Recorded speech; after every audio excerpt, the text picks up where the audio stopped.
Salut, c'est Pascal Auger pour notre résumé de notre journée de randonnée sur le chemin du Québec de façon libre, autonome et abordable.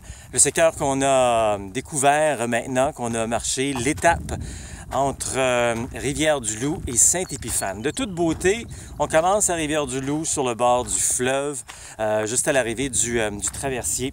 On se met à marcher, évidemment, là, on est un petit peu plus en milieu urbain, donc pavé, etc. Mais rapidement, quand même, à Rivière-du-Loup, on prend un sentier très intéressant qui est dans les gorges de Rivière-du-Loup. Bon, ça n'a rien à voir avec les gorges du Verdon ou encore le Grand Canyon, là, mais tout de même, c'est très beau.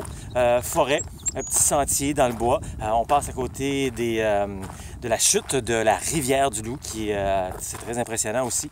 On sort de Rivière-du-Loup, encore une fois, un petit peu par le pavé, et après ça, rapidement, on prend un chemin pavé qui sert de chemin pédestre également, de chemin piste cyclable, pour ensuite se retrouver à Saint-Antonin. Là, il y a un petit bout entre Saint-Antonin et Saint-Modeste qui est sur la Grande Route.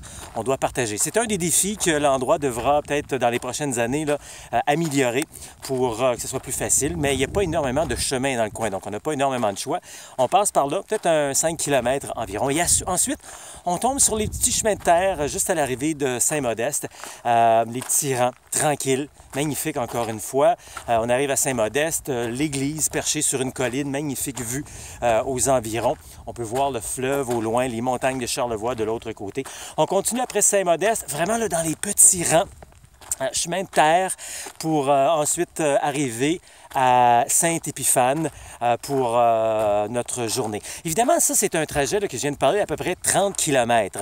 Pour certains, 30 km, c'est trop. Vous pourriez le couper en deux sans problème, c'est possible, ou faire environ un 15 km chaque. C'est pas toujours évident, on peut pas choisir de faire 20-25 km. On peut pas couper parce que les villages, des fois, ben, faut travailler avec les villages où ils sont. On peut pas nécessairement dormir entre les deux. Quoique des fois, il y a des campings aussi entre les deux. Donc oui, c'est en construction ce coin-ci. Donc l'offre d'hébergement encore pour l'instant, c'est moindre, mais on travaille là-dessus. Donc qui dit moins d'offres pour l'instant, c'est un petit peu plus dispendieux, mais quand même pas si mal. Des gens très accueillants qui vont vous offrir pas juste l'hébergement pour la nuit, mais souvent aussi le petit déjeuner et même le repas du soir, le souper ou le dîner si vous nous regardez de la France, d'Europe. Alors, un chemin quand même très intéressant qu'on commence à découvrir avec au loin, comme je le disais, là, vous pouvez le voir un peu, peut-être ça à l'arrière. C'est pas évident, là, mais les montagnes de Charlevoix, le fleuve, etc. Alors, on vous en parle de jour en jour, un beau chemin qui peut faire partie justement du chemin du Québec. 1200 km entre Montréal et le phare de Cap-Gaspé. C'est possible donc de le faire.